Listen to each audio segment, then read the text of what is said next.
Perang Pasifik atau yang dikenal dengan nama Perang Asia Timur Raya yang berlangsung selama 4 tahun, Jepang mengalami beberapa kekalahan dan menuju ambang kehancuran. 7 September 1944, Jenderal Kuniaki Koiso di hadapan parlemen Jepang berjanji untuk memerdekakan Indonesia bila mencapai kemenangan dalam Perang Pasifik. Tujuannya mendapat bantuan Indonesia dalam perang tersebut. Kaum Pergerakan Nasional menyambut hangat janji kemerdekaan oleh Jenderal Koiso. Anggota Badan Penyelidik Usaha-Usaha Persiapan Kemerdekaan Indonesia (BPUPKI) dilantik oleh Jenderal Kumakichi Harada. Rajiman Weddiodiningrat, tokoh Pergerakan Nasional, ditunjuk sebagai ketuanya. Tapi, tidak semua petinggi militer Jepang sepakat dengan pelantikan BPUPKI. Misalnya Jenderal Izagaki dan Yuichiro Nagano. Keberatan dua jenderal itu tidak berarti banyak. Mayoritas petinggi militer Jepang tetap mendukung BPUPKI. Sidang BPUPKI dari 29 Mei sampai 1 Juni 1945 pun berjalan mulus. Setelah bersidang 2 kali, kerja BPUPKI berakhir dengan baik, sesuai harapan Jenderal Kumakichi Harada. BPUPKI lalu dibubarkan oleh Jenderal Terauchi Hisaichi, diganti jadi Panitia Persiapan Kemerdekaan Indonesia (PPKI) 7 Agustus 1945. 21 nama anggota PPKI diumumkan. Sebagian besar berasal dari BPUPKI. Mereka sudah bersiap sidang pada 16 Agustus 1945. Soekarno, Hatta, dan Rajiman Weddiodiningrat wakil PPKI terbang ke Dalat, Vietnam 12 Agustus 1945.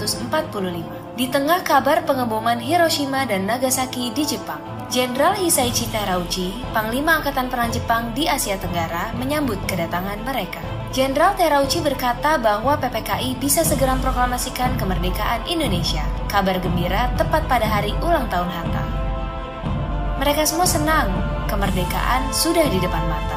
Sepulang dari Vietnam, sejumlah pemuda dari organisasi Angkatan Pemuda Indonesia API membawa Soekarno dan Hatta ke Rengas Dengklok pagi hari 16 Agustus 1945. Dalihnya, situasi Jakarta genting, Bung. Pemuda mendesak Soekarno dan Hatta segera memproklamasikan kemerdekaan Indonesia. Jepang sudah menyerah, kata para pemuda. Soekarno dan Hatta terkejut, tapi Soekarno enggan memenuhi permintaan para pemuda. Menurut Soekarno dan Hatta, proklamasi kemerdekaan harus melalui rapat PPKI. Pemuda akhirnya memulangkan mereka ke Jakarta sore harinya. Sepulang dari Rengas Dengklok, Soekarno dan Hatta hendak bersidang dengan PPKI di Hotel Das Indies, Jakarta. Tapi Jepang melarangnya. Perubahan situasi mengarahkan rapat persiapan kemerdekaan ke rumah Laksamana Maeda, perwira Angkatan Laut Jepang. Di tempat inilah dalam sebuah ruangan, Soekarno, Hatta, dan Ahmad Subarjo merumuskan naskah proklamasi kemerdekaan tanpa gangguan dari Jepang. Soekarno lalu membacakannya ke anggota PPKI dan pemuda di serambi rumah. Naskah yang singkat, tapi semua sepakat dengan isinya. Kemerdekaan bukan lagi impian. Hari bersejarah itu tiba. Soekarno membacakan naskah proklamasi kemerdekaan Indonesia ke banyak orang di rumahnya, di Jalan Pegangsaan Timur nomor 56 Jakarta. Tokoh-tokoh Pergerakan Nasional dan rakyat biasa membaur, mendengarkan pembacaan itu dengan heran. Setelah itu, bendera merah putih jahitan Fatmawati, istri Soekarno, dinaikkan perlahan, diiringi lagu Indonesia Raya. Penghormatan pun diberikan. 17 Agustus 1945, Indonesia akhirnya merdeka. Ini bukanlah pemberian, melainkan hasil perjuangan dari seluruh rakyat Indonesia.